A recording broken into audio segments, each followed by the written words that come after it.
నమస్తే, నేను Naresh. Welcome to స్వతంత్ర బిగ్ టాక్. ఎక్కడ నెగ్గాలో కాదు, ఎక్కడ తగ్గాలో కూడా తెలియాలి అని ఓ సినిమా డైలాగ్ ఉంది. సరిగ్గా అదే ఫాలో అవుతున్నారు తెలంగాణ సీఎం రేవంత్ రెడ్డి. రాష్ట్ర అధికారిక చిహ్నం మార్పు విషయంలో పెద్ద ఎత్తున గందరగోళం చెలరేగింది.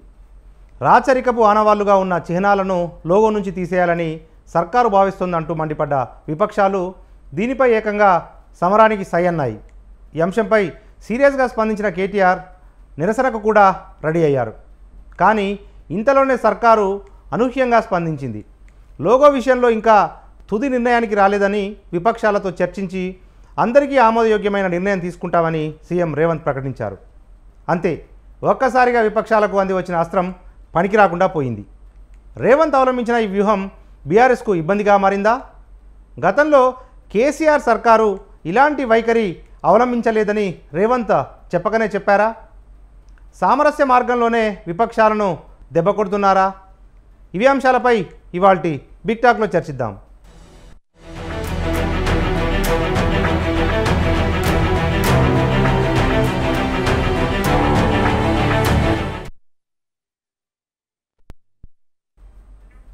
ఇదే అంశంపై చర్చను ప్రారంభిద్దాం. మనతో పాటు చర్చలో పాల్గొంటున్నారు ప్రముఖ రాజకీయ విశ్లేషకులు డాక్టర్ తాటికేల జయరాం గారు, కాంగ్రెస్ పార్టీ సీనియర్ నాయకులు మిట్టా నర్సేగౌడ్ గారు, బీజేపీ అధికార ప్రతినిధి తులా ఆంజనేయులు గారు మనకు లైవ్లో అందుబాటులో ఉన్నారు. మొదట మనం ప్రముఖ రాజకీయ విశ్లేషకులు డాక్టర్ తాటికేల జయరాం గారి దగ్గర వెళ్దాం. జయరాం గారు నమస్తే అండి. నమస్తే. రైట్, జయరాం గారు, దాదాపు ఒక 5 రోజులుగా ఒక రకమైన తెలంగాణ రాజకీయాల్లో గందరగోళము, కన్ఫ్యూజను.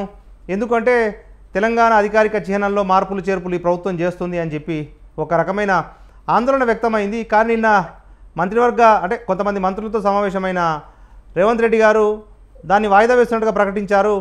అసెంబ్లీ సమావేశాల్లో కులంకుశంగా చర్చించిన తర్వాత దాని మీద తుది నిర్ణయం తీసుకుంటామని చెప్పి ప్రకటించారు. అంటే దీన్ని ఎట్లా చూడాలి? అంటే రేవంత్ రెడ్డి గారు ఏకపక్షంగా నిర్ణయాలు తీసుకోరు, విపక్షాల అభిప్రాయాలు సేకరించిన తర్వాతనే నిర్ణయాలు తీసుకుంటారు అన్న ఒక సంకేతాన్ని ప్రజల్లోకి పంపేందుకే రేవంత్ ఇలా వ్యవహరించారని భావించాలా? మీకు ప్యానెల్లో ఉన్న మిత్రులకు, స్వతంత్ర టీవీ ప్రేక్షకులకు నమస్కారాలు. ఒక విషయాన్ని మనము చాలా క్లియర్గా గమనించాలి. అది ఏంటిదంటే, గత ప్రభుత్వము తీసుకున్న నిర్ణయాలన్నీ ఏకపక్షం. సో లేదంటే కుటుంబ నిర్ణయాలు, ఏకపక్ష నిర్ణయాలు, కుటుంబ నిర్ణయాలను బలవంతంగా ప్రజల మీద రుద్ది ఇది మీరు పాటించాలే అనేదాన్ని ప్రజల మీద రుద్దినలు తప్ప ఎక్కడ కూడా క్యాబినెట్ను కానీ లేకపోతే ప్రతిపక్ష నాయకులను కానీ అఖిలపక్షం కానీ ఇది ఇస్తున్న దాన్ని ఏమీ లేవు. సో ఏదేమైనా కూడా కొన్ని చాలా వరకు అయితే బలవంతపు నిర్ణయాలు, ఏకపక్ష నిర్ణయాలు అని చెప్పచ్చు. ఇంకా చెప్పాలంటే గడీల నిర్ణయాలు, ఒక అహంకారంతో కూడుకున్న నిర్ణయాలు. ఇంకా మిగతా వాళ్ళకు ఎవరికి కూడా ఎలాంటి స్వతంత్రత లేదు, మా ఇష్టానుసారంగా మేము తీసుకున్న దాన్ని మీరు పాటించాలి అనేదాన్ని ప్రజల మీద రుద్దినలు అనేదాన్ని మనం అందరూ తెలుసు. దాన్ని మీద అదే అహంకారాన్ని ప్రజలు దెబ్బకొట్టి ప్రజలను ప్రజాపాలనగా తీసుకొచ్చింది అనే దాన్ని నమ్మకంతోనే దాన్ని ప్రజాభవనాన్ని మార్చింది ప్రభుత్వం. సో ఈరోజు తీసుకున్న నిర్ణయం ఏదైతే సీఎం రేవంత్ తీసుకున్న నిర్ణయం ఏదైతే ఉందో దాన్ని డెఫినెట్గా అప్రిషియేట్ చేయాల్సిందే, ఇన్వాల్వ్ చేయాల్సిందే, ఒపీనియన్స్ తీసుకోవాల్సిందే. క్యాబినెట్తో మాట్లాడారు, ఇక మిగతా ఇతర నాయకులతోని కానీ ప్రతిపక్షంతో కనుక మాట్లాడితే మరీ సంతోషం, ఇంకా అఖిలపక్షం వేస్తే మరీ సంతోషం. ఇట్లా ప్రజలను, ప్రజాస్వామిక వాదులను, మేధావులను దాంట్లో ఎవరెవరిని ఇన్వాల్వ్ చేయగలిగితే వాళ్ళ మేరకు, అంటే వీళ్ళని ఖచ్చితంగా వీళ్ళను ఇన్వాల్వ్ మనం చేయమని చెప్పలేం, కానీ ఎవరెవరిని చేయగలిగితే వాళ్ళని చేసుకొని నిర్ణయం తీసుకుంటే తప్పులేదు. ఇక ఆ లోగో విషయం కావచ్చు, లేకపోతే గేయం విషయం కావచ్చు, దాని మీద ఏమొచ్చిందంటే కేటీఆర్ చేసినది ఏంటంటే, ఆంధ్ర నాయకులు అంటే బీఆర్ఎస్ శ్రేణులు చేసిందంటే, ఆంధ్రాకు సంబంధించిన ఒక మ్యూజిక్ డైరెక్టరు ఆయన మ్యూజిక్ చేస్తే తెలంగాణ గీతం ఎట్లా ఉంటుంది అనే దాని మీద ఒక చర్చ లేవనెత్తాను. సరే, ఒకవేళ కనుక మీరు అన్నది ఆంధ్ర మ్యూజిక్ డైరెక్టర్ కనుక చేస్తే తెలంగాణ గీతం ఉండకూడదు అనేది బాగానే ఉంది. కానీ నేను ఒక తెలంగాణ బిడ్డను, మనమంత తెలంగాణలో పుట్టిన మన అక్కలు, మన చెల్లెళ్ళు, మన తల్లులు, మన అమ్మమ్మలు, మన నానమ్మలు, తెలంగాణ తల్లి ఆ రూపంలో ఉండదన్న విషయాన్ని మనం గుర్తుపెట్టుకోవాలి. ఇది నెంబర్ 1. ఇక మ్యూజిక్ విషయానికి వస్తే, ఒకవేళ కనుక మీరు ఆంధ్ర వాళ్ళను ఇన్వాల్వ్ చేయకూడదు అనుకుంటే, మీరు ఇన్ని సంవత్సరాలుగా సావాసం చేసి కాళేశ్వరం ప్రాజెక్ట్ అప్పగించిన కృష్ణారెడ్డిది ఎక్కడా? మీరు అనేక ప్రాజెక్టులను అనేక అంశాలను ఆంధ్ర వాళ్ళతోని పంచుకున్నారా లేదా? వాళ్ళతోని పాలు పంచుకున్నారు, వాళ్ళకి ఇచ్చారా లేదా? నెక్స్ట్, ఆంధ్ర నాయకులనే తీసుకొచ్చి మీ నెత్తి మీద పెట్టుకున్నారా లేదా? ఆంధ్ర వాళ్ళను ఎక్కడ మీరు ఏ విధంగా మీరు కట్టడి చేశారు అనేది మేము కట్టడి చేయమని చెప్పట్లేదు. మీరు చెప్పిన ప్రకారం మేము ఆంధ్ర మేము వస్తే ఆంధ్ర నాయకులను కానీ, ఆంధ్ర రాజకీయాలు కానీ, ఆంధ్ర మేధావులు కానీ, ఆంధ్ర వాళ్ళు ఎవరు అక్కలేదు, మేము చెయ్యలేమా అన్నారు. ఓకే, దాన్ని ఉద్దేశించి అడుగుతున్న తప్పితే నేను ఆంధ్ర వాళ్ళని కట్టడి చేయమని చెప్పట్లేదు. దయచేసి అన్నిగా ఆంధ్ర నాయకులు కానీ ఆంధ్ర ప్రజలు కానీ భావించదు.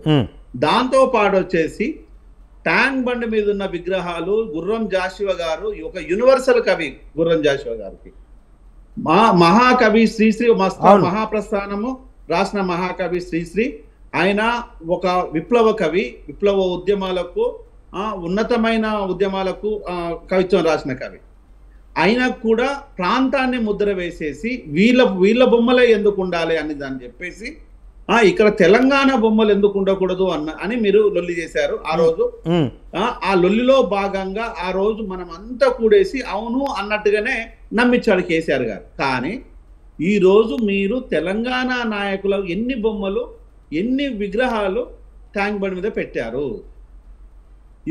ఎన్ని ఆంధ్ర నాయకుల విగ్రహాలు కానీ, ఆంధ్ర మేధావుల విగ్రహాలు కానీ, ఆంధ్ర విగ్రహాలతో సరిసమానంగా, నేను అవి తీయమని చెప్పట్లేదు దయచేసి, దానికి సరిసమానంగా ఇంకా ఎంతమందిని గుర్తించారు, ఎంతమందిని పెట్టారు? ఈ 10 సంవత్సరాల నుంచి ఏం చేయలేదు. సరే, 10 సంవత్సరాల నుంచి తెలంగాణ గీతం ఎందుకు రాలేదు? తెలంగాణ గీతం ఎందుకు లేదు? సో ఇదే ఆంధ్ర వాళ్ళు సినిమాలు తీసేసి, ఇదే ఆంధ్ర వాళ్ళు ప్రొడ్యూస్ చేస్తే, ఇదే ఆంధ్ర వాళ్ళని కూర్చొని మహేష్ బాబు పక్కన, అల్లు అర్జున్ పక్కన, రామ్ చరణ్ పక్కన, చిరంజీవి పక్కన కేటీఆర్ రాసుకొని పూసుకొని హగ్గులు ముద్దులు ఇచ్చిన రోజు ఎక్కడికి పోయినవి? వాళ్ళ సినిమా ఫంక్షన్లకు నువ్వు పోయినావా లేదా? తెలంగాణ వాదులు, తెలంగాణ శ్రేణులు సినిమాలు తీస్తే నువ్వు ఎన్ని సినిమాలకు అటెండ్? ఇప్పుడు జయరాం గారు అంటే ఈ ప్రభుత్వం అంటే ఇప్పుడు ప్రతిపక్షం చెప్పే ప్రధాన కారణం ఏంటంటే కాంట్రాక్ట్లు, ప్రైవేట్ ప్రోగ్రాంలు ఇవన్నీ ఆంధ్ర వాళ్ళని ఇన్వాల్వ్ చేసినప్పటికీ ఇది మన తెలంగాణ రాష్ట్ర గీతము తరతరాలుగా ఉండాలంటే తెలంగాణలో స్వరకల్పన చేసే మ్యూజిక్ డైరెక్టర్స్ లేరా? ఎందుకంటే ఇది అధికారిక గేయం కాబట్టి ప్రశ్నిస్తున్నాము అనే ఒక వాదన బీఆర్ఎస్ వినిపిస్తోంది. మరి ఒక్కటి నరేష్, నేను దీంట్లో ఎవరిని చిన్న చూపు చూసినట్టు కాదు, నేను పెద్దగా చేస్తున్నట్టు కాదు. భారతదేశం మొత్తం మీద ఇంటర్నెట్ ఒక తెలంగాణ అత్యధికంగా కింది కులం నుంచి వచ్చిన ఒక పర్సన్, అత్యధికంగా కింది కులంలో ఉన్న ఒక తిండికి లేకుండా చదువుకొని ఒక పిల్లోడు ఇంటర్నేషనల్ కోఆర్డినేటర్ అవుతే ఆ వ్యక్తిని మీరు గుర్తించిందా? అది నేనే కదా. నేను ఒక భారతదేశం లోపల మొట్టమొదటి కింది కులంలో నుంచి ఇంటర్నేషనల్ స్థాయికి ఇంటర్నేషనల్ కోఆర్డినేటర్ అయితే నన్ను ఎప్పుడైనా గుర్తించావా? నాతో ఎప్పుడైనా మాట్లాడావా? నాకు అపాయింట్మెంట్ ఇచ్చావా? నేను గుర్తున్నానా? నేను 10 సంవత్సరాలుగా టీవీలలో మొత్తుకుంటున్నాను, ఎక్కడెక్కడ ప్రాబ్లమ్స్ ఉన్నాయి, వేటిని సర్దిద్దాలా, ఏం చేద్దాం అన్నప్పుడు ఏ ఒక్క రోజైనా నువ్వు పిలిపించి మాట్లాడిన దాఖలాలు ఉన్నాయా? మనం తెలంగాణ వాడిని కాదా? కింది కులం వాడిని కాదా? అంటరాని వాడిని కాదా? అట్టడుగున ఉన్నవాడిని కాదా? వెలివేసిన వాడిని కాదా? ఇక్కడ నుంచి పొలిమార్ల వెనకాల ఉన్నవాడిని కాదా? దీన్ని నన్నెందుకు నీ కుటుంబంలో చేర్చుకోలేకపోయినావు? నన్నెందుకు నీ పార్టీతో ప్రయాణం చేయలేకపోయినావు? నన్నెందుకు నీ మేధావులలో చేర్చుకోపోయినావు? నన్నెందుకు అంటే నేను అమ్ముడు పోనానా? నన్ను కొనలేని శక్తి నీ దగ్గర లేదనా? నేను నీ మాట వినని చెప్పానా? నేను ప్రజల పక్షాన ఉంటున్నానా? ప్రజలతో నడుస్తున్నానా? ప్రజల కోసం జీవిస్తున్నాను కదా. నా చదువును సర్వస్వం వదులుకొని 10 సంవత్సరాలుగా పొలిటికల్ నా చదువుకు కానీ ఎలాంటి సంబంధం లేని మీడియాలోకి వచ్చేసి మీడియా ఈరోజు నన్ను గౌరవించి, ప్రేమించి ఇంతటి ఉన్నతమైన స్థానాన్ని ఇచ్చిన మీడియాకి ప్రతి ఒక్కరికి శిరస్సు వచ్చి నమస్కరిస్తున్నాను. నన్ను మీడియా గుర్తించింది తప్పితే ప్రభుత్వం ఏ రోజు కూడా మనిషిగా కూడా గుర్తించలేదు కదా మరి నన్ను. రైట్ సార్, ఓకే వస్తాను. మరి మీరు ఈ రోజు కీరవాణి గురించి మాట్లాడే అర్హత నీకేమైనా ఉందా కేటీఆర్? నీకు, నీ కుటుంబానికి, కేసీఆర్ కు, కేటీఆర్ కు, హరీష్ రావుకు, కవిత ఎట్లాగూ జైలు కూడా లెక్క పెడుతుంది, ఊసలు లెక్క పెడుతుంది. సంతోష్ రావుకు నీ కులం కానీ, నీ కుటుంబం కానీ, నీ ఎంటైర్ నీ ప్రభుత్వంలో, నీ గత ప్రభుత్వంలో కానీ, లేకపోతే నీకు సంబంధించిన ఏ ఒక్కరికి తెలియదా? రైట్ సార్, తెలియదా? రైట్, ఓకే రైట్, వస్తాను. ఇవన్నీ ముందు పెడితే నువ్వు ఎవరిని గుర్తించినావు కనుక. Right right, okay right right. మనతో పాటు బీజేపీ రాష్ట్ర అధికార ప్రతినిధి తులా ఆంజనేయులు గారు ఉన్నారు. ఆంజనేయులు గారు నమస్తే అండి. నమస్తే అండి. రైట్, ఆంజనేయులు గారు, ఈ చిహ్నానికి సంబంధించి లేకపోతే తెలంగాణ తల్లి విగ్రహానికి సంబంధించి మరికొంత కసరత్తు చేయాల్సి ఉంది. అసెంబ్లీలో బీజేపీ, బీఆర్ఎస్, ఎంఐఎం అందరితో చర్చించిన తర్వాత దీని మీద తుది నిర్ణయం తీసుకుంటామని చెప్పి ప్రభుత్వం ప్రకటించింది. అదే సమయంలో తెలంగాణ గీతానికి సంబంధించి మాత్రం ఖరారు అయిపోయింది. జూన్ 2న పరేడ్ గ్రౌండ్ వేదికగా ఈ తెలంగాణ రాష్ట్ర గీతాన్ని ఆవిష్కరించేందుకు ప్రభుత్వం ఒక నిర్ణయం అయితే తీసుకుంది. ఏంటి ఈ రెండు అంశాలకు సంబంధించి మీ రీడింగ్? నరేష్ గారు నమస్తే అండి. అదేవిధంగా ప్యానెల్లో ఉన్నటువంటి పెద్దలకు, అదేవిధంగా స్వతంత్ర న్యూస్ ఛానల్ చూస్తున్నటువంటి పైషీలు అందరికీ కూడా ఉదయపూర్వక నమస్తే. తెలంగాణ రాష్ట్రంలో ఇవాళ చాలా రకాలైనటువంటి సమస్యలతోని చాలా మంది బడుగు బలహీన వర్గాలందరూ కూడా బాధపడుతున్నటువంటి సందర్భం అండి. అవన్నీ ఇడిచిపెట్టి ఇవాళ తెలంగాణ రాష్ట్రంలో ఉన్నటువంటి ఎలక్షన్ కోడ్ లో ఈసీ వాళ్ళు ప్రజల సమస్యలు ఏవైతే ఉన్నాయో ప్రజల సమస్యల మీద పరిష్కరించండి, ప్రజల కోసం ఆలోచించండి అని చెప్పి ఇవాళ ఒక అవకాశం ఇస్తే, ఏదైతే రాజకీయంగా పోకుండా ప్రజల పక్షాన్ని ఆలోచించండి అని చెప్తే ఈ రాష్ట్ర ప్రభుత్వము మేము లోగోను మారుస్తాం, తెలంగాణ సింబలికి మారుస్తాము, అదే విధంగా ఏదైతే తెలంగాణ గేయాన్ని మారుస్తాం అని చెప్పేసి ఇలా మాట్లాడుతూ ఉన్నారు. ఇలా తెలంగాణ గేయాన్ని మారుస్తారా, లేకపోతే తెలంగాణ సింబల్ ని మారుస్తారా, ఏం చేస్తారా అనేది రాష్ట్ర ప్రభుత్వం ఇష్టం. కానీ రాష్ట్ర ప్రభుత్వము ఇలా పిలవాల్సినటువంటి అవసరం ఉన్నది.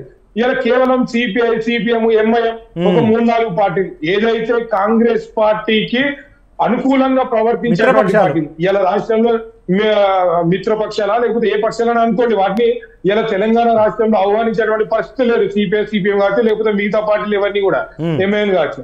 అలాంటి పార్టీలను ఇలా పక్కన పెట్టుకొని మేము ఇలా లోగోను మారుస్తామని చెప్తా ఉన్నారు. ఓకే, మీరు లోగోను మార్చండి, తెలంగాణ ప్రజలందరికీ కూడా ఆశించే విధంగా ఉంటే చాలా బాగుంటుంది.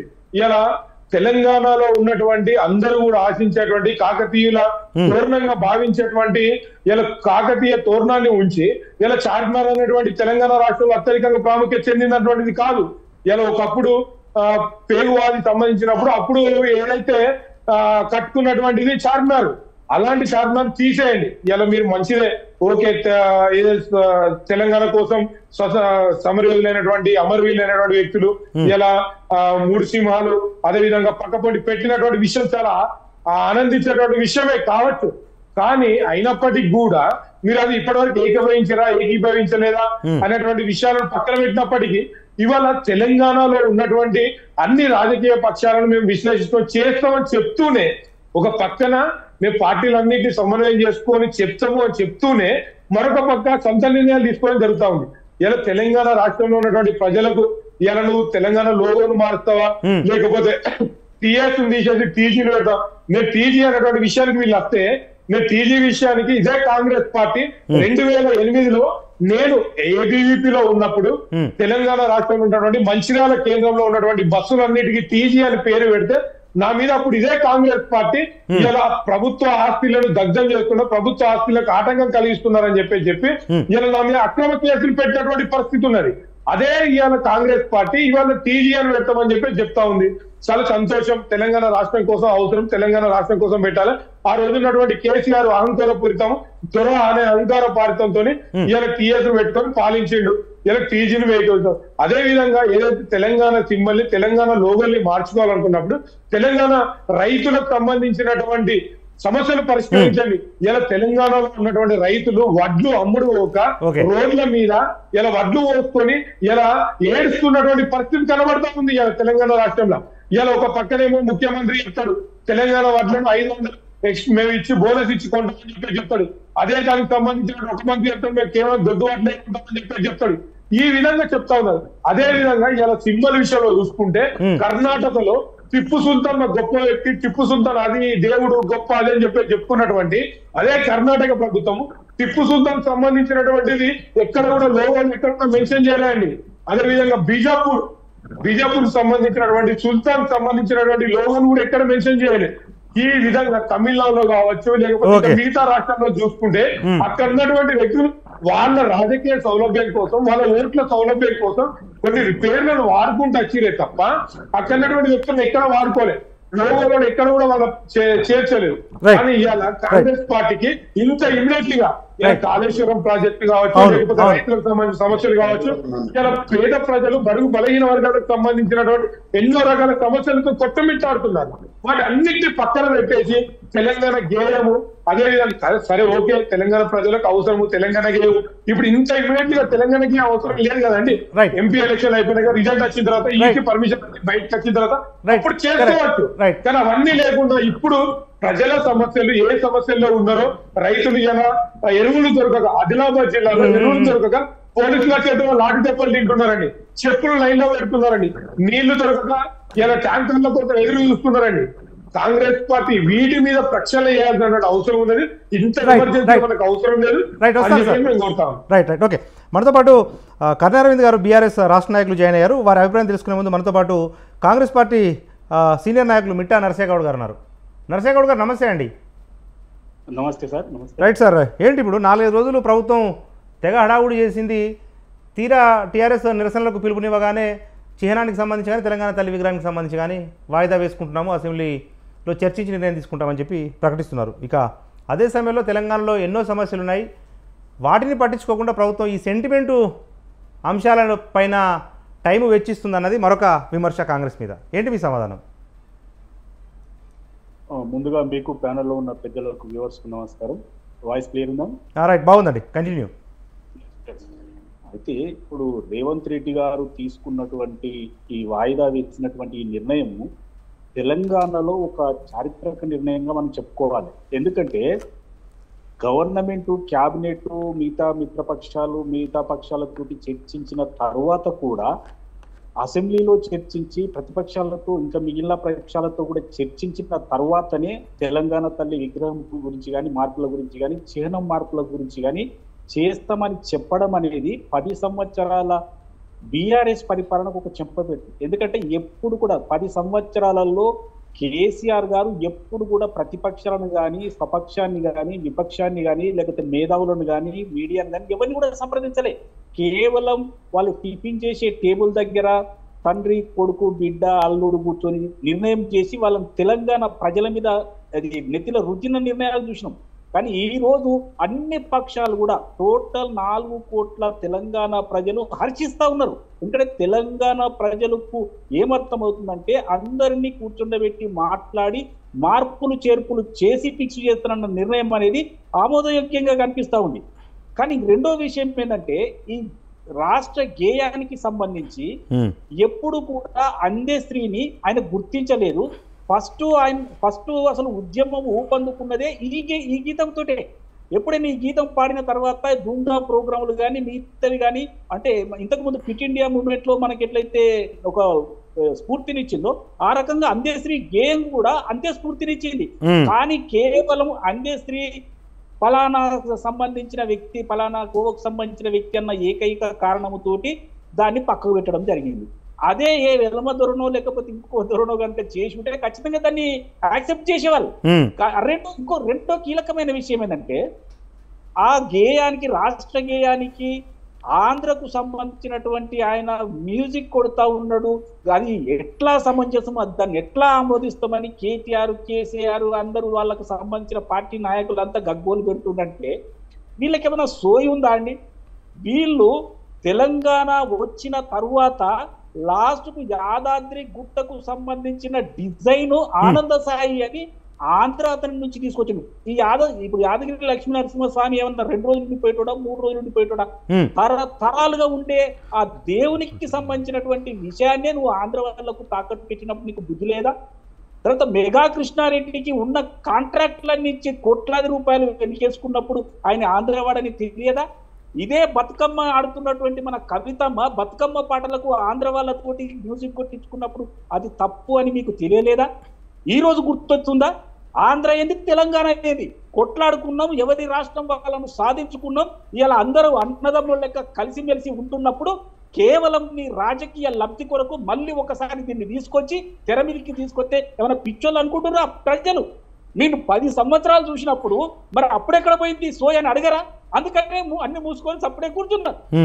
కాబట్టి గేయానికి సంబంధించి మ్యూజిక్ ముఖ్యమంత్రి గారు స్పష్టంగా చెప్తాను, అందేశ్రీ గారి నిర్ణయమే ఫైనల్ అని చెప్పింది. ఆయన ఎవరితోటి కొట్టించుకున్నా మాకు అభ్యంతరం లేదు అని చెప్పింది.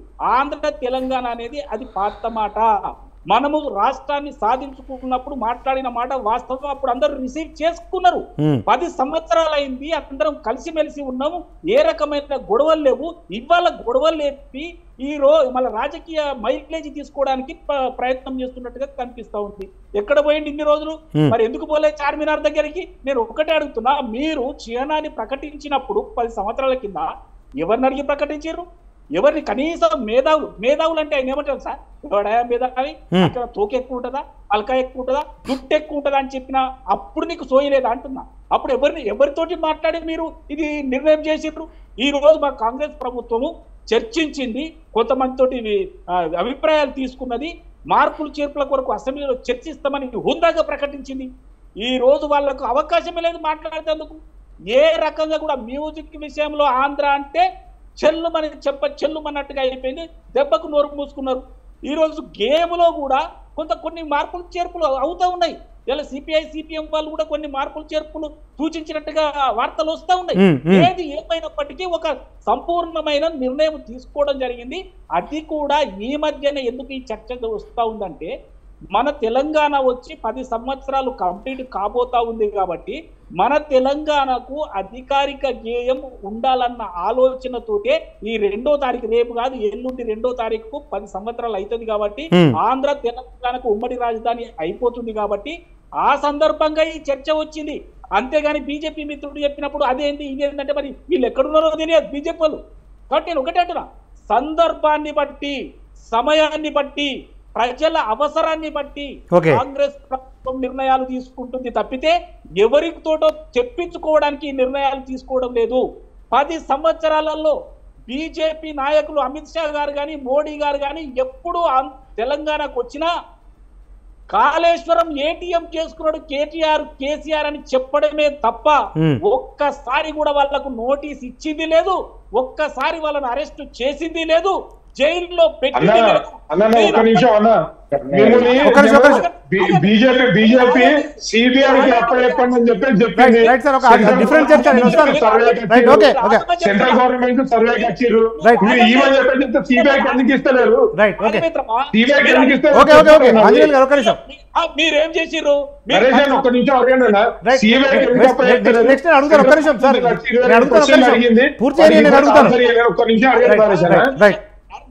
నరేష్ గారు, ఈ బీజేపీ వల్ల ఆరాటం ఏంటంటే మా కేసీఆర్ ను తీసుకుపోయి లోపలేసేటప్పుడు మా సిబిఐ కనుక అప్పగిస్తే మేము కోల్డ్ స్టోరేజ్ లో పెడతాం, వీళ్ళని కాపాడతాం. ఎందుకు అంటే కేసీఆర్ మీరు బాగా జాగ్రత్తగా గమనించారు. ఈ ఎన్నికలలో కేవలం తన అస్తిత్వాన్ని కోల్పోతూ బీజేపీకి ఒక 4-5 సీట్లు తెచ్చి పెట్టడానికి మాత్రమే కేసీఆర్ ప్రచారం చేసాడు తప్పితే హైదరాబాద్ కు వచ్చి ఒక్క ప్రచారం కూడా చేయనటువంటి కేసీఆర్ కు ఏ రకమైన నైతిక అర్హత లేదు. ఇలా కాంగ్రెస్ ప్రభుత్వాన్ని ప్రజలు నెత్తిన పెట్టుకొని చూసుకుంటా ఉన్నారు. ప్రజల యొక్క ఆలోచన ప్రకారం ఏమే నిర్ణయాలు తీసుకుంటాం. ఇలా ప్రతిపక్ష నాయకుడైన కేసీఆర్ కూడా రాష్ట్ర అవతరణ దినోత్సవానికి రమ్మని నంది హిల్స్ లో ఉన్నటువంటి వాళ్ళ ఇంటికి వెళ్ళి కూడా ఇన్విటేషన్ ఇవ్వడం జరిగింది. ఇలా అందరినీ కూడా కోదండరామ్నే కాకుండా అతనితో ఉన్నటువంటి వారితో పనిచేసినటువంటి తెలంగాణకు పనికొచ్చినటువంటి అందరినీ కూడా మేము గౌరవిస్తాం, వాళ్ళను సత్కరిస్తాం, వాళ్ళను ఆహ్వానిస్తాం, వాళ్ళను నెత్తిలో పూజిస్తామని కాంగ్రెస్ చెప్తాం. మనతో పాటు బీఆర్ఎస్ రాష్ట్ర నాయకులు కర్ణి అరవింద్ గారు ఉన్నారు. అరవింద్ గారు నమస్తే అండి. రైట్ అరవింద్ గారు, ఇప్పుడు చీరానికి సంబంధించి కొన్ని రోజుల పాటు హడావుడి జరిగింది. కానీ బీఆర్ఎస్ బీజేపీ ఎంఐఎంలతో అసెంబ్లీలో చర్చించిన తర్వాత చీరాన్ని ఖరారు చేస్తామని చెప్పి ప్రభుత్వం ప్రకటించింది. అంటే గత ప్రభుత్వం ఏకపక్షంగా నిర్ణయాలు తీసుకుంది, కానీ మా వైఖరి భిన్నంగా ఉంది, మేము ఏకపక్షంగా నిర్ణయాలు తీసుకోము అని చెప్పడానికి రేవంత్ సర్కార్ ఇటువంటి నిర్ణయం తీసుకుందనేది ఒక చర్చ జరుగుతోంది. ఏంటి బీఆర్ఎస్ ఎట్లా చూస్తుంది దీన్ని? సార్, ముందుగా మీకు ప్యానెల్లో ఉన్నటువంటి పెద్దలందరికీ మనసునిండా దండాలు సార్, నమస్కారాలు. రేవంత్ రెడ్డి గారు ఒక ఆలోచనని తెరపైకి తీసుకొని వచ్చి ఒక లోగోని, ఈ వాస్తవానికి గవర్నమెంట్ ఏర్పడ్డ తర్వాత, తొలి గవర్నమెంట్ ఏర్పడ్డ తర్వాత ఏర్పడినటువంటి లోగో, ఆ లోగోలో ఏమున్నాయి అని అంటే కాకతీయులు నిర్మించినటువంటి తోరణం ఒకటి, మళ్ళా చార్మినార్కి సంబంధించినటువంటి లోగో దాంట్లో ఉంటుంది, వేరే ఏది కూడా లేదు. దీన్ని ఎందుకు మరి వాళ్ళు చెరిపేయాలి అనేటువంటి ఆలోచన ఎందుకు చేసిండ్రో బహుశా మరి కాంగ్రెస్ పార్టీ వాళ్ళకే బాగా తెలుసు, మాకంటే ఎక్కువ. అయితే ఇక్కడ ఒక విషయాన్ని చాలా సందర్భాల లోపల రేవంత్ రెడ్డి గారు ఒక విషయాన్ని చాలా సందర్భాల లోపల ఒక విషయాన్ని బలంగా ఆయన చెప్పుకుంటూ వచ్చిండు. కేసీఆర్ గారి ఆనవాళ్ళను నేను చెరిపేస్తాను అనేటువంటి విషయాన్ని అనేక సందర్భాల లోపల చెప్పుకుంటూ వచ్చిండు. బహుశా అందుకోసమేనేమో ఇట్లాంటివన్నీ కూడా ఇవాళ ఆయన కూర్చున్నటువంటి సెక్రటరేట్ లో కూడా రాష్ట్ర సచివాలయంలో ఆయన ఏమంటారు సార్, ఆ కేసీఆర్ గారి పేరుని కూడా చెరిపేసినటువంటి బురదతోని చేసినటువంటి పరిస్థితి అక్కడ ఉన్నది సార్. వ్యక్తులు నిర్మించరు, ఏదైనా ప్రభుత్వం నిర్మిస్తుంది, వ్యక్తులు నిర్మించరు. ప్రభుత్వం పోయినాక ఇంకో వాళ్ళు వస్తారు. ఆ కోణంలో చూడకుండా ఎంతసేపు కేసీఆర్ గారు ఉన్నారు, చరిత్రలో నిలిచిపోతారు, ఆ చరిత్రను నేను తూడిపేయాలి అనేటువంటి ఆలోచన బలంగా రేవంత్ రెడ్డి గారు చేస్తా ఉన్నారు అనేటువంటి విషయాన్ని ఇప్పటికే జనాల లోపల మాత్రం అవగతం అయిపోయింది సార్. అయితే చాలా సందర్భాల లోపల కాకతీయ కళానేతల కాతిరేక రామప్ప, గోలుకొండ నవాబుల గొప్ప వెలిగే చార్మినారు అనేటువంటి విషయమే ఉన్నది. ఇవాళ దాన్ని తీసేస్తాము అంటే తెలంగాణ సమాజం ఎట్లా ఊరుకుంటుంది సార్? ఇవాళ మైనార్టీ సమాజానికి సంబంధించినటువంటి వాళ్ళు ఇవాళ కాకతీయులు ఇవాళ వాళ్ళు రాచరికము ఆనవాళ్ళన్నీ కూడా తొలికేస్తాము, తీసేస్తాము అనేటువంటి పద్ధతిలా మాట్లాడితే అది ఎట్లా సాధ్యమవుతుంది, అది ఎట్లా భావ్యమవుతుంది అనేటువంటి విషయాన్ని కూడా ఇవాళ తెలంగాణ ప్రజలు మాత్రం తప్పకుండా ఇవాళ ఆలోచన చేస్తూ ఉన్నారు, ప్రతి విషయాన్ని క్షుణ్ణంగా పరిశీలిస్తూ ఉన్నారు. అయితే కాకతీయులు, రెడ్డి రాజులు, విష్ణుపుణ్యులు వీళ్ళందరూ నిర్మించినటువంటి చెరువులే కదా సార్ ఇవాళ మన రాష్ట్రంలో ఉన్నటువంటి చెరువు. కాబట్టి ఈ చెరువులని తొలిగేస్తాడా? లేదు అనుకుంటే అనేక దేవాలయాలు మన రాష్ట్రంలో ఉన్నటువంటి దేవాలయాలు, మన కాకతీయులు నిర్మించినటువంటి దేవాలయాలు ఉన్నాయి. ఇవాళ ఉస్మానియా హాస్పిటల్ ఉన్నది సార్, ఉస్మానియా హాస్పిటల్ని ఆయన తీసేయాలనుకుంటున్నా, ఏంది ఆయన ఉద్దేశం ఏంది? ఇవాళ కేసీఆర్ ఎంతసేపు సార్ నిజంగా ఈ రాష్ట్రంలో తెలంగాణ తొలి ముఖ్యమంత్రి చేసినటువంటి అద్భుతాలనన్నీ కూడా, తెలంగాణ తొలి ముఖ్యమంత్రి చేసినటువంటి చారిత్రాత్మకమైనటువంటి నిర్మాణాలన్నీ కూడా నేను తొలగిస్తాను అనేటువంటి ఆలోచనలో భాగమే ఇవాళ లోగో మార్పు సార్. లోగో మార్పు అసలు ఇంకో విషయాన్ని నాకు ఈ సందర్భంగా గుర్తుకొస్తా ఉన్నా సార్. ఢిల్లీలో ఎర్రకోట ఉంటది కదా సార్, అది కూడా ఎవరికి ఇచ్చినాం సార్? అది ఎర్రకోట ఎవరికి ఇచ్చినాం? గత పాలకులకు. కాబట్టి ఆ రోజు ఢిల్లీలో పేర్లు ఉంటాయి సార్, ఢిల్లీలో రోడ్లకు పేర్లు కూడా ఉంటాయి. ఢిల్లీలో రోడ్లకు పేర్లు ఏమని ఉంటాయి అంటే అశోక్ రోడ్డు, తుగ్లక్ రోడ్డు, ఇట్లా పేర్లు ఉంటాయి. ఆ పేర్లు పెట్టింది కాంగ్రెస్ పార్టీ. అయితే ఆ రోజు రేవంత్ రెడ్డి గారు ఆ పార్టీలో లేరు కాబట్టి అవన్నీ తెలియదు. ఈ విషయాన్ని బీజేపీ వాళ్ళు మార్చాలి అనేటువంటి ఆలోచన చేసినప్పుడు రాహుల్ గాంధీ గారు ఒక మాట అన్నారు సార్, ఆ రోజు నాకు బాగా గుర్తుంటది. రాహుల్ గాంధీ గారు అన్నటువంటి మాట ఏంటి అని అంటే, అభివృద్ధి చాతగా అన్నటువంటి వాళ్ళు, అభివృద్ధి చేయలేనటువంటి వాళ్ళు ఇట్లాంటి ప్రయత్నాలు చేస్తారు అనేటువంటి మాట ఆయన మాట్లాడిండు. సరిగ్గా ఇది ఇక్కడ సింక్ అవుతున్నది అనేటువంటి విషయాన్ని మాత్రం ఇప్పటికే తెలంగాణ ప్రజలు మాత్రం ఖచ్చితంగా అవగతం చేసుకున్నారు సార్. కాబట్టి ఇవాళ ఆయన కేసీఆర్ గారి కంటే గొప్ప పరిపాలన అందించాలి, కేసీఆర్ చేసినటువంటి కార్యక్రమాల కంటే ఎక్కువ కార్యక్రమాలు తెలంగాణ ప్రజలకు చేయాలి, తద్వారా జనాల మద్దతు కూడబట్టుకోవాలి. ఆ కోణంలో ఆయన ప్రయత్నం చేయట్లేదు సార్. ఈ రాష్ట్రంలో దాదాపుగా ఇవాళ ఎంత సార్ 6వ నెలలో కూడా ఉన్నాం, మా దాకు 7 నెలలు దాటి వస్తా ఉన్నది, 7 నెలలు దాటిపోతా ఉన్నది. ఇప్పటి వరకు ఏ పథకం కూడా అందలేనటువంటి దుస్థితిలో తెలంగాణ ప్రజలు ఉన్నారు. సరే, ఒక కోణం ఎన్నికల కోడే అనుకోండి. ఈ ఎన్నికల కోడ్ని దృష్టిలో పెట్టుకుని అనేక హామీలు కూడా వీళ్ళు ఇచ్చిండ్రు కదా. ఆ హామీల గురించి లేదు అనుకుంటే ఈ రాష్ట్రం గురించి, ఈ రాష్ట్రంలో జరగవలసినటువంటి అభివృద్ధి గురించి, ఈ రాష్ట్రంలో సార్ ఈ దేశానికి రైతు వెన్నుముక అని చెప్పి పెద్ద డైలాగులు కొడతారు సార్. రైతేర్చిన రాజ్యం ఎద్దేర్చిన యోసం ముందర పడదు అని వాళ్ళే చెప్తారు సార్. జై జవాన్ జై కిసాన్ అని చెప్పి వాళ్ళే మాట్లాడతారు సార్. కానీ అది కార్యరూపం మాత్రం దాలుస్తలేరు సార్.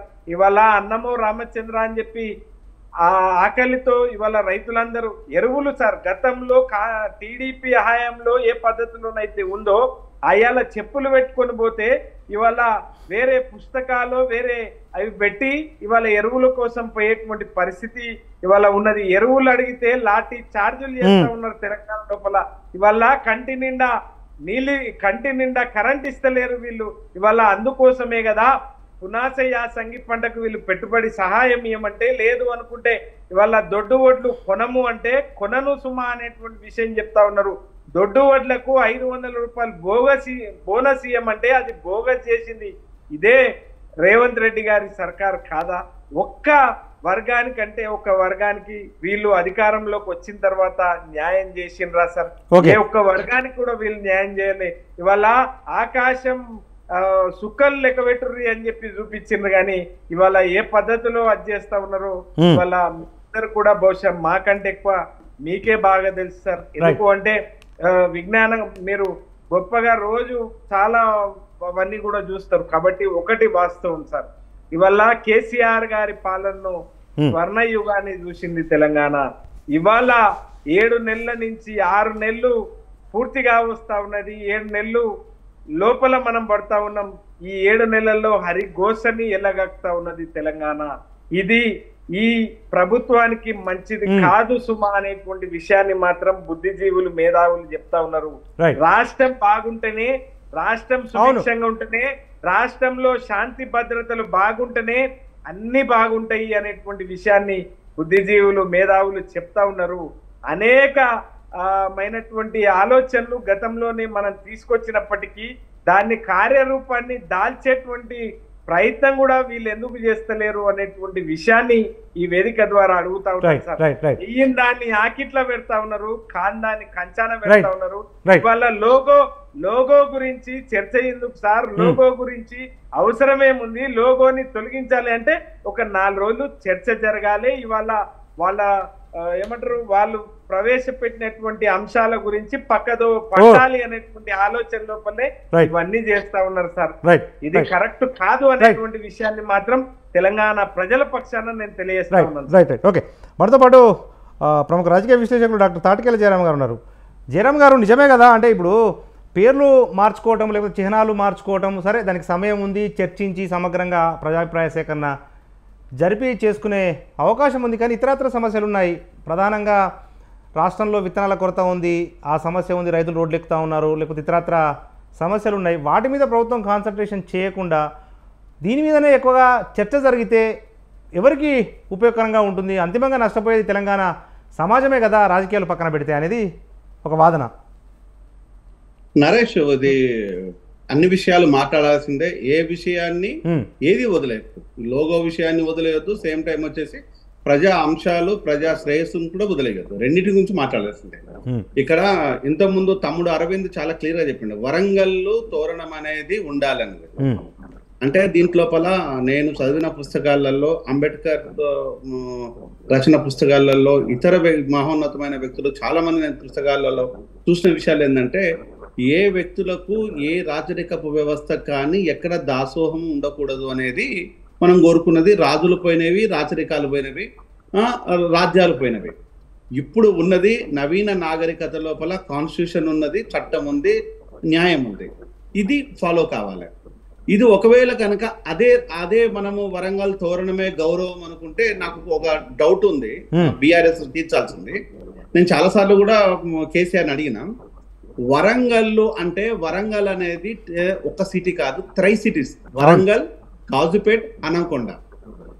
ఈ 3 సిటీస్ ని మొత్తం గెరవ్ చేస్తూ కోట కట్ట అనేది ఒక కట్టడం ఉంటది. ఆ కోట లోపల ఉన్న ఇండ్లను వచ్చేసి వరంగల్ సంబంధించిన ఇండ్లుగా గుర్తిస్తారు. కోటకు అది ఓల్డ్ వరంగల్, తర్వాత వచ్చిన న్యూ వరంగల్, అంటే 3 సిటీస్ లో ఒక భాగం. ఈ 2 భాగాల లోపల ఈ ఒక భాగం లోపల కోట కట్ట లోపల ఉండేది హనంకొండ ప్లస్ వరంగల్ ఉంటది. ఇది కోట అవతల కాజుపేట ఉంటది. ఈ 3ంటిని లింక్ చేస్తూ ఉన్న సిటీ, ఏకైక సిటీ ఉండేది ఓన్లీ తెలంగాణ, ఆంధ్రప్రదేశ్, మిగతా ఏ రాష్ట్రంలో చూసినా కూడా ఇది ఒక్కటే ఉంటది. 3 సిటీస్ ని కనెక్ట్ చేసే సిటీ ఒక్కటే ఉంటది. అది సింగిల్ లార్జెస్ట్ రోడ్ ఉంటది. ఆ రోడ్ వచ్చి మధ్యలో వచ్చి మన అదాలత్ నుంచి వరంగల్ కు ఆనుకొని వెళ్ళేది హంటర్ రోడ్. అది వెరీ గుడ్ కనెక్టివిటీ. ఇప్పుడు రిచెస్ట్ ఏరియా అది. అంటే దాన్ని నిలువున చీల్చి 2 జిల్లాలు చేసిండు కేసీఆర్ గారు. మరి దీన్ని దేని చేయడం అనుకోవాలి? వరంగల్ చరిత్రను నాశనం మొదలుపెట్టింది ఎవరు మొదలుపెట్టిండ్రు? వరంగల్ను చీల్చే అంత సినిమా నువ్వు ఎందుకు చేసినావు? వరంగల్ను కనుక నువ్వు అంత గౌరవాన్ని ఇచ్చిన వాడివైతే, వరంగల్ తోరణానికి అంత విలువ ఇచ్చిన వాడివైతే, నువ్వు చెప్పే సరే రాజ్యాలు రాజరికాలు పక్కన పెట్టేస్తే నువ్వు వరంగల్కే విలువ ఇచ్చిన వాడివైతే, ఈ 3ంటిని ఒక భాగంగా చేసి చూడాలి కదా. మరి 3ంటి లోపల 2ంటిని మాత్రం ఎందుకు హన్మకొండను వరంగల్ ఎందుకు చీల్చావు? ఈ రోజు హన్మకొండ ఒక జిల్లా అవుతుంది, వరంగల్ ఇంకొక జిల్లా అవుతుంది. మరి ఆ 2 జిల్లాలు చేయటం వల్ల లోపల అక్కడ ఉండే వరంగల్ 1, వరంగల్ 2లు ఉండవు కదా. మరి దీన్ని ఏమని చెప్పాలి? దేని తార్కరం అనాలే? నీ పిచ్చితనానిక, నీ మూర్ఖత్వానిక, నీ తెలివి తక్కువతనానిక? ఆ రోజు కూడా నేను ఇదే అడిగాను. ఈ చీల్చే భాగాన్ని ఎవరిని చీలుస్తున్నావు? వరంగల్ సమాజాన్న, వరంగల్ పౌరుషాన్న, వరంగల్ ఉత్తేజాన్న, వరంగల్ విప్లవ గొడ్డన్న, వరంగల్ ఒక పోరుగడ్డ అన్నది ప్రపంచం మొత్తం తెలుసు. వరంగల్ అంటేనే ఒక పోరుగడ్డ. ఈ రోజు వరంగల్ నిలువున చీల్చావు. ఇంకొక చిహ్నం అదే వరంగల్ లోపల అదే అంశానికి వచ్చినప్పుడు ఆజంజాహి మిల్స్ ఉంది. ఆజంజాహి మిల్ లోపల అక్కడ నువ్వు వస్తే దీన్ని పునరుద్ధరించేసి నువ్వు దీన్ని గొప్పగా చేసేసి 6,000 మంది కార్మికులు ఉన్నారు, వాళ్ళ కడుపు కొట్టుతున్నది కాంగ్రెస్ అని నువ్వు చెప్పిన నువ్వు వచ్చిన తర్వాత అది రామ్కి వాళ్ళకు తెగ నమ్మేశావు. దీన్నేమనాలే? వరంగల్ బిడ్డల కడుపు కొట్టింది ఎవరు? 6,000 కుటుంబాలను రోడ్డు మీదకి ఇచ్చింది ఎవరు? ఒక కార్పొరేట్ కంపెనీకు ఆ ల్యాండ్ ఇచ్చేసి దాన్ని ఏం చేశాడు? ఈరోజు డూప్లెక్స్ హౌజులు కట్టేసి ఈ రోజు అమ్ముకొని రియల్ ఎస్టేట్ చేసింది ఎవరు? మీరు కాదా సార్? ఎవరిని నిందించాలి? నీకు వరంగల్ మీద అంత ప్రేమ ఉన్న వాడివైతే ఈరోజు ఆజంజాయ్ మిల్ 6,000 కుటుంబాలకు ఈరోజు నిరాశ్రయాలను చేసావు కదా.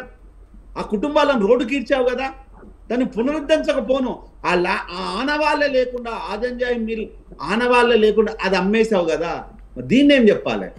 నెక్స్ట్ చార్మినార్ విషయానికి వస్తే, చార్మినార్ మీద నీకు నవాబుల మీద ప్రేమ ఉంది.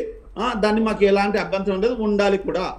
ఎందుకంటే ముస్లిం సోదరులు నా రక్తంలో రక్తం, నా ఊపిరిలో ఊపిగా, అందరం అన్నదమ్ములుగా పెరిగిన వాళ్ళు కంపల్సరీ కావాల్సిందే.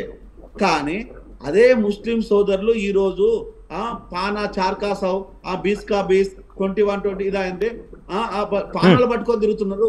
వాళ్ళ చదువుల గురించి ఏ రోజైనా కాన్సన్ట్రేషన్ చేసేవా?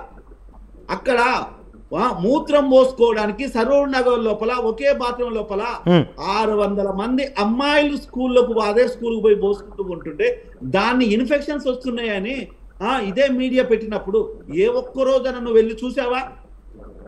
సరూర్ నగర్ లో, అదే సైదాబాద్ లోపల, అదే చిత్రనాక లోపల, బాబా నగర్ లో, అదే కర్మన్ గట్ లోపల ఇలాంటి స్కూల్లో నువ్వు ఏ రోజైనా పునరుద్ధరించావా? ముస్లిం సోదరులకు ఆ బిడ్డలను ఎప్పుడైనా నువ్వు ఆదుకున్న దాఖలాలు ఉన్నాయా? ఎందుకు ఈ డ్రామా?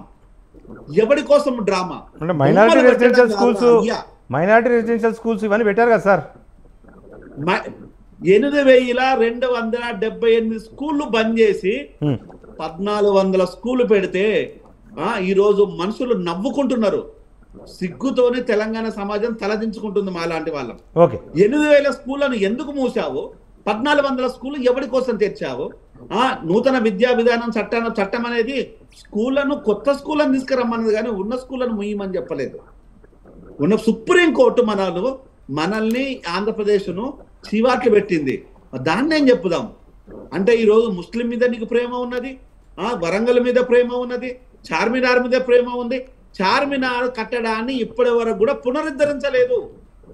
నువ్వు ఎంత పునరుద్ధరించావు? నువ్వు కట్టింది ఈ రోజు సెక్రటరియట్ కట్టుకున్నావు నీ లగ్జరీ కోసము, నీ అవసరాల కోసం ప్రగతి భవన్ కట్టుకున్నావు. అదే చార్మినార్ ను ఇప్పటి వరకు పునరుద్ధరించేసి ఆ గల్లీ లోపల ఈ రోజు వరకు కూడా కంపు లోపల నా సోదరులు పడుకుంటున్నారు, ఉంటున్నారు, బిజినెస్ చేసుకుంటున్నారు. అనేక రోగాలతో సఫర్ అవుతున్న నా ముస్లిం సోదరులకి ఏమైనా నువ్వు కొత్తగా చేసింది ఏమైనా ఉన్నా చార్మినార్ దగ్గర? అంటే ఇవి ఏమీ చేయకుండా చూస్తున్నావా కేసీఆర్? Right sir. ఓకే, మనతో పాటు బీజేపీ రాష్ట్ర అధికార ప్రతినిధి తులా ఆంజనేయులు గారు ఉన్నారు. తులా ఆంజనేయులు గారు, అంటే ఇప్పుడు గతంలో కాంగ్రెస్ పార్టీ, ఇంతకుముందు మీరు అంటున్నట్టుగా గతంలో కాంగ్రెస్ పార్టీ విపక్షంలో ఉన్నప్పుడు సిబిఐ విచారణ కోరింది. కానీ ఇప్పుడు అధికారంలోకి వచ్చిన తర్వాత మేము సిబిఐ కంటే మెరుగ్గానే దర్యాప్తు కొనసాగిస్తున్నామని చెప్పి కాంగ్రెస్ చెప్తా ఉంది. ఏంటి మరి స్టాండ్? నరేష్ గారు, ఏదైతే ఇంతకుముందు కాంగ్రెస్ పెద్దలు మాట్లాడారు, ఇప్పుడు మీరే అడిగినట్టు ఇదే కాళేశ్వరం విషయంలో ఏదైతే ఇదే కాంగ్రెస్ పార్టీ మేము సిబిఐ ఎంక్వైరీ కొడతాం, సిబిఐ ఎంక్వైరీ పంపిస్తాం అని చెప్పారు. ఇప్పటి వరకు డిసెంబర్ నుంచి వెళ్ళి ఇప్పటి వరకు ఒక్కరోజు కూడా కనీసం సిబిఐ ముచ్చటట్లే, సిబిఐకి పంపించలేదు, దానికి కనీసం ఎంక్వైరీ కూడా చేయలేదు. ఇవాళ ఫోన్ ట్యాపింగ్ లో ఉన్నటువంటి రేవంత్ రెడ్డికి ఫోన్ ట్యాపింగ్ లో ఉన్నటువంటి ఇంట్రెస్ట్ ఇలా కాళేశ్వరంలో కొన్ని వేల కుటుంబాలు, కొన్ని లక్షల కుటుంబాలు ఇలా కాళేశ్వరం బ్యాక్ వాటర్ కారణంగా ఇలా మంచిర్యాల జిల్లా అయితేనేమి, లేకపోతే అటు పక్కనటువంటి మహారాష్ట్ర అయితేనేమి, లేకపోతే ఇటు ఆదిలాబాద్ జిల్లా అయితేనేమి, అన్ని కూడా చాలా వరకు కూడా నష్టపోయేటువంటి పరిస్థితి ఉన్నది. అయితే వాటన్నిటిని కూడా పట్టించుకోకుండా కేవలం ఫోన్ ట్యాపింగ్ లో స్ట్రిక్ట్ ఎంక్వైరీ చేయడం, ప్రత్యేక అధికారులతో విచారణ జరిపిస్తారు, ప్రత్యేక అధికారులతో విచారణ జరిపిస్తే ప్రత్యేక అధికారులతో ఎంక్వైరీ చేపిస్తా ఉన్నారు. మరి అదే విషయంగా ఇవాళ కాళేశ్వరం విషయంలో ఇంత అవినీతి జరిగింది. ఇవాళ నిన్నటికి నిన్న ఒక గేట్ ఓపెన్ చేస్తే 20 ఫీట్ల లోపలికి వెళ్ళింది, దాని మీద ఎంక్వైరీ చేయలేరు. అదే విధంగా ఏదైతే కాళేశ్వరం గేట్లు మళ్ళా ఓపెన్ చేద్దామంటే ఇబ్బందికరం, దాని మీద మేము ప్రచన చేస్తున్నాం. ఎందుకంటే రేపు మాపో నుంచి వెళ్ళి కేరళ నుంచి ఋతుప్రవణాలు వస్తాయి, రేపు నుంచి వర్షాలు పడతాయి అని చెప్పి తెలంగాణ రాష్ట్రంలో వాతావరణ శాఖ చెప్తా ఉంది. వీటన్నిటి మీద మాత్రం పట్టించుకోదు. కేవలం మేము సిబిఐ మీద మాకు అది లేదు, లేకపోతే అని చెప్పేసి ఈయన అధికారంలో కట్టిన తర్వాత మాట్లాడుతూ ఉన్నారు. ఇదే రేవంత్ రెడ్డి పిసిసి అధ్యక్షుడిగా ఉన్నప్పుడు ఆ రోజు సిబిఐకి ఎందుకు చెప్పిండు అని చెప్పేసి మేము అడుగుతా ఉన్నాం. అంతేకాదు ఇవాళ తెలంగాణ రాష్ట్రంలో ఎంతో మంది చాలా రకాల ఇబ్బందులు పడతా ఉన్నారండి. అది కాంగ్రెస్ దురదృష్టమా లేకపోతే ప్రజల దురదృష్టమా తెలియదు. ఇవాళ కాళేశ్వరం బ్యాక్ వాటర్ కారణంగా ఎన్నో కుటుంబాలకి ఇవాళ నీరు అందేది, వ్యవసాయ పంట పొలాలకు నీరు అందక ఇవాళ పంట పొలాలు ఎండిపోయినటువంటి పరిస్థితి. అదే విధంగా నీళ్లు లేక ఎండిపోతున్నటువంటి పరిస్థితి. ఇలా నీళ్లు వాటర్ ట్యాంకులతో నీళ్లు సప్లై చేసుకున్నటువంటి పరిస్థితి కొన్ని ప్రాంతాల్లో కనబడుతున్నటువంటి పరిస్థితి. అది ఈ విధంగా ఉన్నటువంటి ఇన్ని రకాల సమస్యలు ఇడిచిపెట్టేసి ఇవాళ ఇంత ఎమర్జెన్సీగా తెలంగాణలో సరే ఇవాళ రేపు జూన్ 2 తారీఖు తెలంగాణ అవతరణ దినోత్సవం వస్తుంది, మంచిది. సరే నీకు ప్రత్యక్షంగా పరోక్షంగా ఒక మంచి విషయాన్ని ఎన్నుకున్నావు. సరే ఆ రోజు కేసీఆర్ అహంకారాన్ని నిరూపించిండు, ఎవరిని నిర్ణయం చేసుకోలేరు. సరే ఇప్పుడు కాదు, ఇప్పుడు ఉన్నటువంటి పరిస్థితులు ఏంటి? తెలంగాణ రాష్ట్రంలో ఇలా అప్పుల పరిస్థితి ఉన్నది. తెలంగాణ రాష్ట్రంలో ఒక రూపాయి బడ్జెట్ లేదు. ఇలా తెలంగాణలో ఉన్నటువంటి మహిళలకు నువ్వు మహాలక్ష్మి పథకం ఇస్తాను, ఇయ్యలేని పరిస్థితి. ఇలా ఆర్టీసీ బస్సులో ఫ్రీ పథకాన్ని పెట్టినావు, పథకం ద్వారా ఇలా ఆర్టీసీ అప్పుల పాలనది. ఇలా ఆర్టీసీకి అప్పులు కట్టలేనటువంటి పరిస్థితి. ఇలా 200 కరెంట్ ఇస్తాను, అది ఇయ్యలేనటువంటి పరిస్థితి. ఇలా రైతులకు 15,000 ఇలా రైతు బంధు ఇస్తా అని చెప్పావు, అది ఇయ్యలేని పరిస్థితి. ఇలా రైతులకు వడ్లను కొనలేనటువంటి పరిస్థితి, 500 ఎక్స్ట్రా ఇచ్చి ఇవన్నీ నువ్వు పక్కన పెట్టి స్పెసిఫిక్ గా ఇవాళ ఇదే పథకాన్ని ఎందుకు తీసుకోవాల్సిన అవసరం వచ్చింది? ఇవాళ ప్రజల సమస్యలు ఇప్పుడు ఇమ్మీడియట్లీగా ప్రజలకు సమస్యలే అనేటువంటి విషయంతోనే ఇవాళ కాంగ్రెస్ ప్రభుత్వం ఇచ్చినటువంటి పథకాలను నమ్మి ఇవాళ కాంగ్రెస్ పార్టీని ఎన్నుకున్నారు. అవన్నీ నువ్వు పక్కన పెట్టి ఇవాళ నీకు ఇంత ఇమ్మీడియట్ వచ్చింది. సరే ఇవాళ ఆంధ్రలో కొట్టిస్తావా, తెలంగాణతో కొట్టిస్తావా, ఎవరైనా మన ప్రజలే, ఎవరైనా మన మనుషులే, భారతదేశంలో అందరం ఒకటే. సరే ఇవాళ వ్యక్తిగతంగా ఆంధ్రతో విడిపోయినాము, ఎందుకంటే వాళ్ళకు మనకు వచ్చినటువంటి విభేదాలు ఇవాళ రేపు జూన్ 2తోనే మనకు తెలంగాణ రాష్ట్రంలో 10 సంవత్సరాలు గడిచిపోతా ఉంది. ఇవన్నీ ఒక ఎత్తు అయితే తెలంగాణ రాష్ట్రంలో ఉన్నటువంటి ప్రజల సమస్యలు ముఖ్యంగా అవసరము. ఎందుకంటే ఇవాళ ప్రజలందరూ కూడా చాలా రకాల ఇబ్బందులు ఎదుర్కొన్న పరిస్థితి. ఇప్పటికి ఈ రోజు వరకు కూడా వడ్లు చాలా ప్రాంతాల్లో వడ్లు కొనక ఇవాళ రోడ్ల మీద పోసి వర్షాలు పడతాయని చెప్పేసి ఇప్పటికి వడ్ల మీద కావలి వండుకుంటున్నటువంటి పరిస్థితి కనబడతా ఉంది. ఇయ్యాటికి వడ్ల సంచులు ఇవ్వనటువంటి పరిస్థితి. ఈ విధంగా ఉన్నటువంటి ఈ ప్రభుత్వము ఇవన్నిటినీ గాలి వదిలేసి ఇలా తెలంగాణ గేయమే లేకపోతే తెలంగాణ సింబలే ఇవే ముఖ్యం కాదు, సరే మార్చాలి, సరే రాబోయే రోజుల్లో అవసరము మార్చాలి, కావాలి అని చెప్పి మేము కోరుతా ఉన్నాం. కానీ ఇప్పుడు ఇంత ఇమీడియట్ గా కావాల్సిన పరిస్థితి లేదు. అంతే విధంగా మన ప్యానల్ లో పెద్దలు మాట్లాడుతూ ఇవాళ ముస్లిం సోదరులు, ముస్లిం బంధువులు అని చెప్పి చెప్తా ఉన్నారు. ఇదే కొంతమంది రజాకారులు, ఇదే చార్మినార్ కట్టినటువంటి పెద్ద మనుషులు రజాకారులు ఉమ్మడి వరంగల్ జిల్లాలో మహిళలను పట్టణిప్పించి బతుకమ్మ ఆడిచినటువంటి రోజులు ఉన్నాయి. అవెందుకు గుర్తుకు రావట్లేదు పెద్దలకు, నాకైతే అర్థం రావట్లేదు. మహిళలను బతుకమ్మ ఆడేటప్పుడు చట్టం లేకుండా ఆడించినటువంటి ఇప్పటికీ చిరత్మలు ఉమ్మడి వరంగల్ జిల్లాలో కనిపిస్తాయి. ఉమ్మడి వరంగల్ జిల్లాలో 1000 ఊడల మర్రి అని ఉన్నది. అప్పుడున్నటువంటి రజాకారులు ఇవాళ 1000 ఊడల మర్రి గట్టి 100 మందిని ఇవాళ ప్రాణాలు బలి ఉన్నారు, 1000 మందిని. ఇవెందుకు గుర్తుకు రావట్లేదు? వీటన్నిటిని కూడా మనం పరీక్షించుకోవాల్సిన అవసరం ఉన్నది. ఇవన్నిటి కూడా ఆలోచించాల్సిన అవసరం ఉన్నది. ఇవాళ పెద్దలు మహనీయులు రాసినటువంటి అంబేద్కర్ గారు రాసించినటువంటి రాజ్యాంగాన్ని గౌరవిస్తూ మనం అన్ని ప్రక్షాళన చేసుకోవాల్సిన అవసరం ఉన్నది. పేద బడుగు బలహీన వర్గాలకు ఇవాళ అందరికి కూడా కింది స్థాయిలో ఉన్నటువంటి వ్యక్తులందరికీ కూడా ఇవాళ అన్ని రకాల సౌకర్యాలు అందాలి. ఇవాళ ఉన్నత స్థాయిలో మీరే చెప్పారు, నేను చాలా గొప్ప వ్యక్తిని, నేను ఇవాళ ఉన్నత స్థాయిలో పథకాలు అందినాను, ఇలా పిలవలేదు చేసే ఇలాంటి దొరల అహంకారాన్ని, ఇలాంటి రెడ్డిల అహంకారాన్ని మనం అణిచేయాల్సిన అవసరం ఉన్నది. భారత రాజ్యాంగం రచించినటువంటి భారత అంబేద్కర్ గారి యొక్క విషయాలను మనం పరిగణించుకోవాల్సిన అవసరం ఉన్నది. వారి అలాంటి మహనీయుల యొక్క అంబేద్కర్ గారి యొక్క మహనీయుల యొక్క ఆశయాలను మనం ముందుకు సాగించడం అవసరం ఉన్నది. ఇలాంటి విషయాలన్నీ కూడా మనం పరీక్షించాలి, పరిచయం చేయాలి. ఇవాళ ఎస్సీ ఎస్టీ బీసీ హాస్టల్లో ఎంతో మంది విద్యార్థులు ఫుట్బాల్ మీద చనిపోతున్నారండి. బాసర్లో IIIT లో ఉన్నటువంటి విద్యార్థులు ఇలా చనిపోయినటువంటి ఇప్పటి వరకు 10,000 సంఖ్యలో చనిపోయినటువంటి విద్యార్థులు బలహీన విద్యార్థులే. ఇప్పటికి అక్కడ ప్రస్తుతం వైస్ ఛాన్సలర్ లేడు, పర్మనెంట్ వైస్ ఛాన్సలర్ లేడు. ఇవాళ ఉస్మాన్ యూనివర్సిటీలో చదువుకుంటున్న విద్యార్థులు చాలా మంది బలహీన విద్యార్థులే. వాళ్ళకి కనీసమైనటువంటి భోజనాలు లేక ఇవాళ సమ్మర్ హాలిడేస్ ప్రకటిస్తున్నామని చెప్పేసి పోవాలి, వాటర్ లేదని చెప్పి ప్రకటించినటువంటి పరిస్థితి. అది మేము ప్రకటించాలని చెప్పి తర్వాత ప్రక్షాళన చేసుకున్నటువంటి పరిస్థితి. ఈ విధంగా ఎన్నో రకాల సమస్యలు తెలంగాణ రాష్ట్రంలో ఉన్నాయి. ముఖ్యంగా 4,500 కోట్ల రూపాయలు ఇప్పటి వరకు తెలంగాణ రాష్ట్రంలో ఉన్నటువంటి నిరుపేద విద్యార్థులు, ముఖ్యంగా బీసీ విద్యార్థులు, ఇంతమందికి స్కాలర్షిప్లు రాలేండి. వీటి మీద మాట్లాడాలి, రాష్ట్ర ప్రభుత్వాన్ని విమర్శించాల్సిన అవసరం ఉన్నది. కానీ ఇవన్నీ పక్కన పెట్టి కొన్ని విషయాలను ప్రక్షాళన చేయాల్సిన అవసరం లేదు. అలా చార్మినార్ ఉంటే ఉపయోగం లేదు, చార్మినార్ ఉంటే నష్టం వచ్చేది లేదు, పోయేది లేదు, దాంతో ఉపయోగం లేదు. కాకతీయుల చరణం అనేది మన తెలంగాణ రాష్ట్రానికి ఒక సింబలిక్.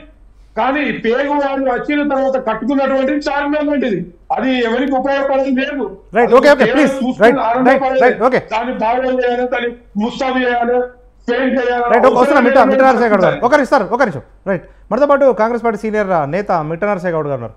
మిట్ట నరసింహ గౌడ్ గారు, చాలా చర్చించాల్సిన అంశాలు కానీ లేకపోతే పరిష్కరించాల్సిన సమస్యలు చాలా పెండింగ్లో ఉన్నాయి. వాటిని ప్రభుత్వం ప్రయారిటీగా తీసుకోకుండా ఇతర అంశాల మీద ప్రజలను పక్కదారి పట్టిస్తుంది అనేది విపక్షాలు ఇతరులు చేస్తున్న విమర్శ ప్రభుత్వం మీద. నరేష్ గారు, ఇప్పుడు 7వ తారీఖు వరకు ఎన్నికల కోడ్ ఉన్నది.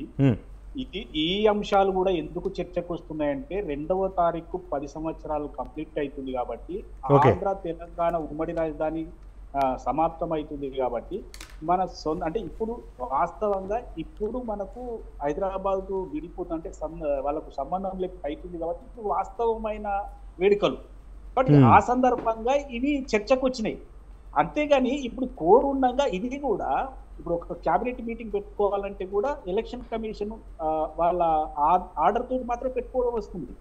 ఈ ఎన్నికల కోడ్లో ఏ సమస్యలు చర్చించాలి అవకాశం ఏడుంది? రెండో విషయం ఏంటంటే భారతీయ జనతా పార్టీ వాళ్ళు అంటే నేను ఒక సామెత ఉంది, ఆవు చేలో వేస్తే దూడ గట్టున మేస్తుందా అని.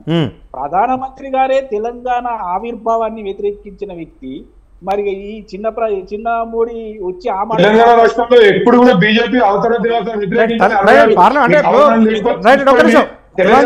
కాంగ్రెస్ కానీ లేకపోతే తెలంగాణ తల్లిని చంపి బిడ్డలు వేరు చేశారు పార్లమెంట్ వేదిక. తెలంగాణ రాష్ట్రం సుష్మా స్వరాజ్ గారు తన రక్తంతో రాస్తా అన్నది సుష్మా స్వరాజ్ గారు చేశారు, కానీ మోడీ గారు తెలంగాణ ఏర్పాటుకు సంబంధించి అప్పుడు మోడీ గారు గుజరాత్ ముఖ్యమంత్రి, అప్పుడు ముఖ్యమంత్రి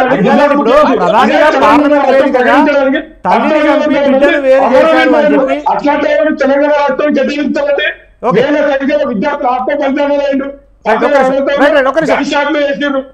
పోలీసులతో సమైక్య రాష్ట్రానికి సంబంధించిన అంశాలు మనకు అవసరం లేదు. నరసింహగౌడ్ గారు ప్లీజ్. చెప్తారు కదా తెలంగాణ మోడీ గారి గురించి.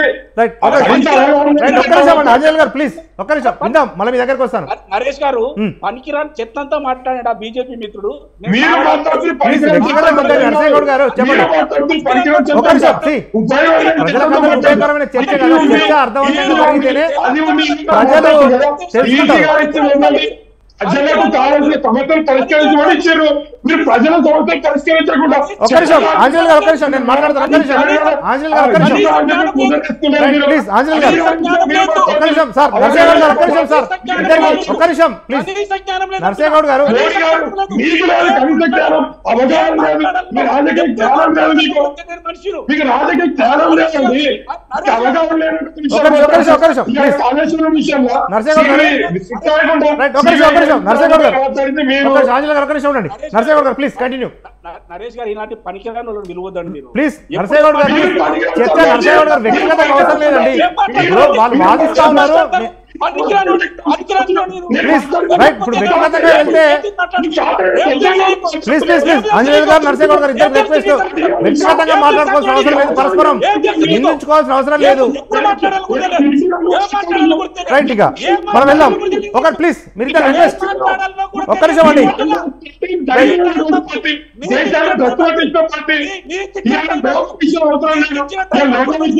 ప్లీజ్ టాపిక్ నుంచి డైవర్ట్ అవుతున్నారు. టాపిక్ సంబంధించే మాట్లాడండి, తెలంగాణ అంశాలకు సంబంధించే మాట్లాడండి. తెలంగాణ 10 సంవత్సరాలు అవుతున్న సందర్భంగా ప్రజా సమస్యలు ప్రయారిటీయా లేకపోతే చిహ్నాలు ప్రయారిటీయా అన్న అంశానికి సంబంధించి మన చర్చను కొనసాగిస్తాను. Right please. నరేష్ గారు చెప్పండి. నేను మిగతా ముగ్గురు మాట్లాడేటప్పుడు సావధానంగా విన్నా, వాళ్ళు ఏం మాట్లాడినా భరించిన. నేను మాట్లాడేటప్పుడు మధ్యన వస్తే మంచి ఎవరి టైంలో వాళ్ళు మాట్లాడండి, ఎవరి టైంలో వాళ్ళు మాట్లాడండి ప్లీజ్. మళ్ళీ వస్తున్నాను కదా, అందరికీ అవకాశాలు వస్తున్నాయి కదా. పనికిరాని మాటలు ఎందుకు మాట్లాడుతున్నారు? ఒక్క నిమిషం ఆంజనేయులు గారు, నరసింహగౌడ్ గారు నరసింహగౌడ్ గారు ప్లీజ్ నాతో మాట్లాడండి. సార్ సార్ మన చర్చలో పాల్గొనండి, వ్యక్తిగతంగా అవసరం లేదు కదా. నీకు సబ్జెక్ట్ లేదు, నువ్వు